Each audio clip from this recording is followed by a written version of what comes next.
সূত্রের খবর, এই পরিবর্তিত তালিকা নিয়ে মঙ্গলবার মমতা বন্দ্যোপাধ্যায় এবং দলের সর্বভারতীয় সাধারণ সম্পাদক অভিষেক বন্দ্যোপাধ্যায়ের সঙ্গে দীর্ঘ বৈঠক করেছেন তৃণমূলের রাজ্য সভাপতি সুব্রত বক্সী।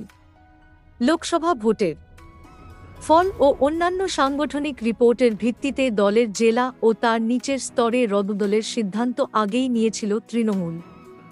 মমতার উপস্থিতিতেই চলতি বছরের ২-১ জুলাইয়ের সভামঞ্চ থেকে দলের সেই পরিকল্পনার কথা ঘোষণা করেছিলেন অভিষেক। এই রদবদলকে পুরোদস্তুর সাফল্য ও ব্যর্থতার ভিত্তিতেই বাঁধতে চেয়েছিলেন তিনি। সেই মতো এই সব স্তরেই সমীক্ষা করে কোথায় কেমন বদল করা দরকার তা নিয়ে অভিষেকের তরফে বিস্তারিত রিপোর্ট দেওয়া হয়েছিল মমতার কাছে। প্রাথমিকভাবে অভিষেকের সেই প্রস্তাবে নীতিগত সম্মতি দিয়েছিলেন তৃণমূল নেত্রী। সেই সিদ্ধান্ত কার্য করার আগে চূড়ান্ত পর্যায়ের প্রস্তাবের বেশ কিছু জায়গা নিয়ে এদিন দলের শীর্ষ স্তরে আলোচনা হয়েছে বলে তৃণমূল সূত্রের খবর।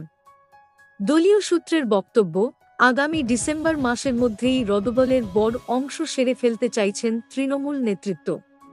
জেলা কমিটির পরেই তাঁরা ব্লক, টাউন স্তরে হাত দিতে চাইছেন এবং সাংগঠনিক এই বদলের পাশাপাশি লোকসভা ভোটে হেরে যাওয়া পুরসভাগুলিতেও মুখ বদলের কাজ শুরু করা হবে। তবে কিছু জায়গায় এই অভিষেকের সূত্র কার্য করার ক্ষেত্রে বাস্তব সমস্যা দেখা দিয়েছে।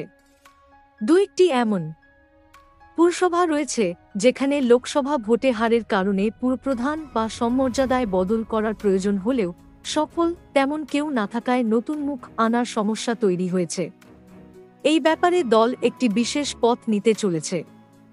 সাংগঠনিক সাফল্য বিচার করে দলের শাখা সংগঠনগুলিতেও বদলের ভাবনা রয়েছে তৃণমূলের।